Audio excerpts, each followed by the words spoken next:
బిలియనీర్ల కలల నగరం సంపద పెట్టుబడులకు రక్షణకు పెట్టింది పేరు. లగ్జరీ లైఫ్ స్టైల్ కోసం ప్రపంచ నలుమూలల నుంచి అక్కడికి జనం వెళుతుంటారు.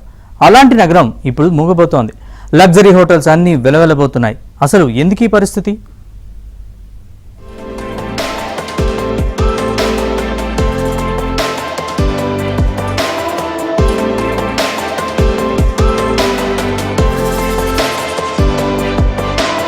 ప్రపంచవ్యాప్తంగా ఉన్న కోటీశ్వరుల కలల నగరం దుబాయ్. పెట్టుబడులకు రక్షణకు స్వేచ్ఛ జీవితానికి ప్రతీక ఈ నగరం. విమానయాన రంగానికి కీలక స్థానం.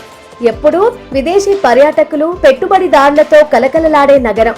అలాంటి ఈ నగరాన్ని కళావిహీనంగా మార్చింది యుద్ధం. పశ్చిమాసియాలో యుద్ధం దుబాయ్ నగరంపై తీవ్ర ప్రభావం చూపింది.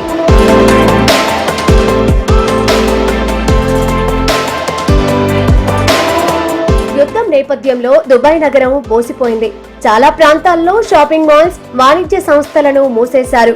రోడ్లపై జనసంచారం లేదు. నిత్యం పర్యాటకులతో కలకలలాడే బీచ్లు ఖాళీగా కనిపిస్తున్నాయి.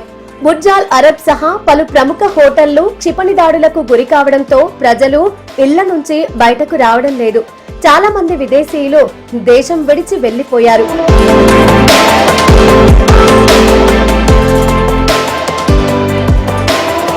విమాన సర్వీసులు భారీగా రద్దు కావడంతో పర్యాటక రంగము కుదేలైంది.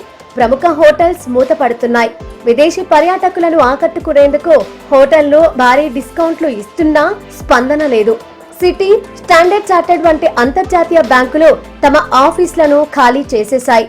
ఇదేంటో అయిపోయింది, ఒప్పందం కుదిరింది, కుదరబోతా ఉంది, సంతకాలే తర్వాయి అన్నట్లుగా మాట్లాడినటువంటి పెద్దలు మళ్ళా ఈరోజు శుక్రవారం నాడు దాడులకు తెగబట్టడం అనేది అత్యంత దుర్మార్గం, ఖండించాలి. అమెరికా వైఖరి ఏమాత్రం సమర్థనీయం కాదు.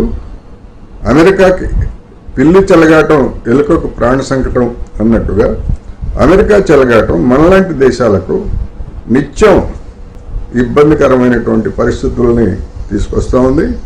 అందుకని భారత్ కూడా అమెరికా ఇలాంటి చర్యలకు పాల్పడడాన్ని ఖండిస్తూ ముందుకు రావాల్సినటువంటి అవసరం ఉందనేది నేను ఈ సందర్భంగా చెప్పదలుచుకున్నా. దుబాయ్ లో హోటల్ ఆక్యుపెన్సీ 60% కన్నా తక్కువకు పడిపోయింది. ఇక్కడ ఏసీ లేనిదే ఒక్క క్షణం కూడా ఉండలేని పరిస్థితి. యుద్ధం వల్ల గల్ఫ్ దేశాలకు వెళ్లొద్దని ఇప్పటికే యూరప్, అమెరికా తమ పౌరులకు ట్రావెల్ అడ్వైజరీలు జారీ చేశాయి. దీంతో వారంతా వేరే దేశాలకు టూర్స్ వెళ్తున్నారే తప్ప పశ్చిమాసియా వైపు చూడటం లేదు. అందుకే డిజర్ట్ సఫారీలు సైతం మూసుకోవాల్సిన పరిస్థితి.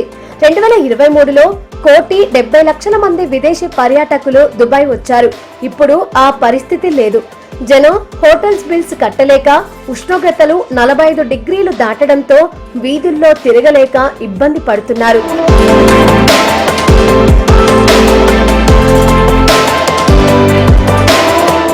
దశాబ్దం క్రితంతో పోలిస్తే ఇప్పుడు వేడి వాతావరణం దుబాయ్ లో పెరిగింది. టెంపరేచర్ మామూలుగానే 45 డిగ్రీలు దాటేస్తోంది. పక్కనున్న ఎడారికెళ్తే పరిస్థితి మరీ దారుణం.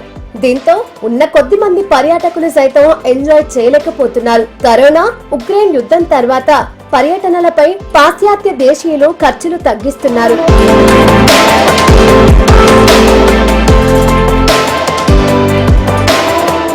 దుబాయ్ లోని హోటల్స్ లో పనిచేస్తున్న వారి సంఖ్యను తగ్గిస్తున్నారు. లే ఆఫ్స్ ప్రకటిస్తూ ఉండటంతో చాలా మంది భారతీయ కూలీలు సైతం వెనక్కి రావాల్సిన పరిస్థితి. జూలై, ఆగస్టు నెలల్లో లగ్జరీ హోటల్స్ ఆక్యుపెన్సీ 40% కూడా ఉండకపోవచ్చని భావిస్తున్నారు.